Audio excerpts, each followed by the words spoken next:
Hey guys, welcome to week 6 instructional video. Today we're talking about our solar system. Last week we talked about Big Bang Theory, the universe, galaxies, the Milky Way galaxy where we live. And then we dove into the life cycle of a star in order to get a better understanding of our sun. And I just want to say some of your life cycle of a star submissions were absolutely incredible and I loved them and I can't so proud of you guys. If you have me on Facebook, I keep posting them because I just love them so much. And you did a really great job. I couldn't have even imagined how well you would do.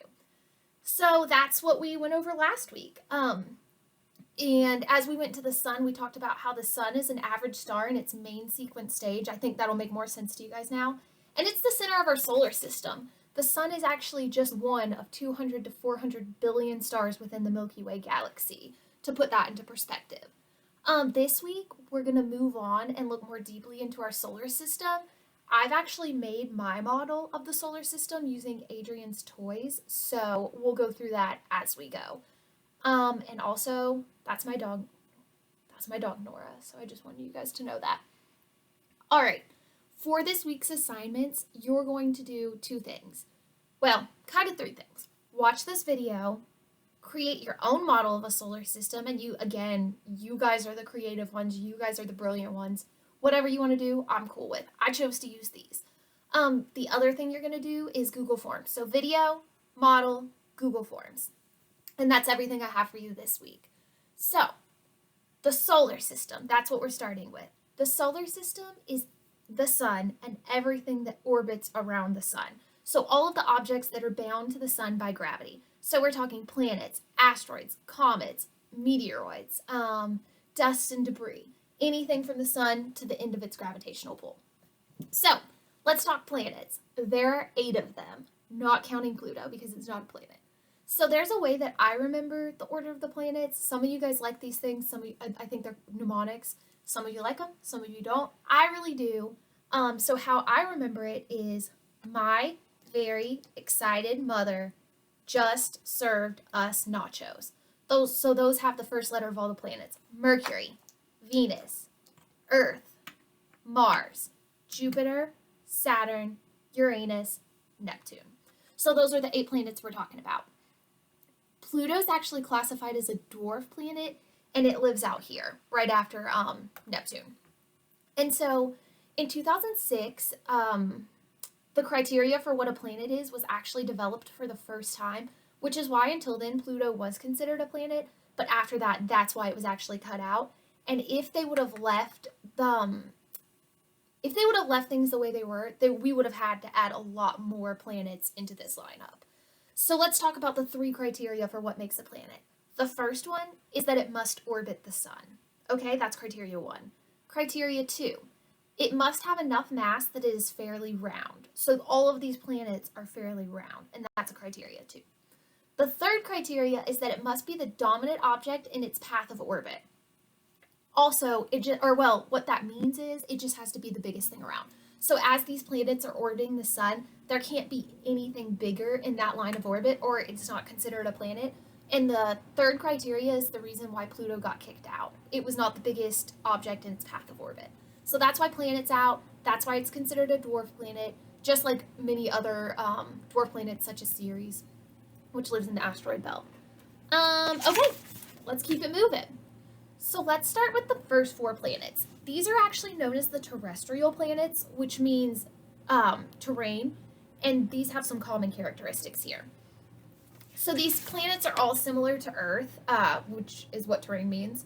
And some of the common characteristics, they're relatively small in mass, and they have a small radius. Earth is actually the largest of this group of 4 planets, the terrestrial planets. They have warm, solid surfaces, and we use the word warm very loosely here, and it's very relative to the other planets because warm actually ranges from 100 degrees Kelvin to 900 degrees Kelvin, and that's actually a low of negative 280 degrees Fahrenheit, and I don't even like 36 degrees Fahrenheit like it is today. So just know that when we say warm temperatures, that's very relative. These planets have a dense rocky composition, such as Earth, like we can stand on Earth, because you're here. And satellites are very rare. the 4 planets only have 3 combined satellites, and our moon is one of those. I think it's important here to clarify the use of the word satellites. So when we talk about satellites, we're not talking about man-made satellites here. We're talking about natural satellites, which is what we're going to call moons. We're going to use the word satellites for all of the natural orbiting moons in the solar system as to not get it confused with our moon that we're familiar with on Earth. Okay? So satellites are moons. That's the long story short. All right, so those are our terrestrial planets: Mercury, Venus, Earth, Mars. Relatively small, relatively warm, and you can stand on them. Okay, so let's skip over the asteroid belt here and let's go to the Jovian planets. You've got Jupiter, Saturn, this is the one with all the visible rings, Uranus, and Neptune. These are the beautiful blue. Okay, so these are big planets with large masses and they have large radius. Okay, they're about 15 times to 300 times larger than the size of Earth. Obviously, I didn't depict that here. I tried to use sizes that kind of made sense. However, I couldn't make these 300 times bigger than those because we took up the whole table. So that's what I got. They don't have real surfaces. They just have cloud layer after cloud layer. So you couldn't actually stand on these planets. They're just made up of gases. So anyways, basically cloud on top of cloud on top of cloud. They also have a large number of satellites. Where I know I have how many? Oh, so they have a large number of satellites. Jupiter has 79 satellites and Saturn actually has 82. So we have our one moon. They have 79 and 82, which would be really cool. Okay. So let's talk beyond the planets. That's where we are. Sorry, I have notes to follow so I don't get off track here for you guys. So beyond the planets, you've got Uranus and Neptune, and that's where the planets end. And then you have this. I represented the Kuiper Belt with this. And then you have the Oort cloud. So the Kuiper Belt past Neptune is a ring of solar bodies smaller than its most famous occupant, Pluto. So this is where Pluto's living, okay? Excuse me. Okay. So you're humkeolotomy. So you got Pluto out here in the Kuiper Belt.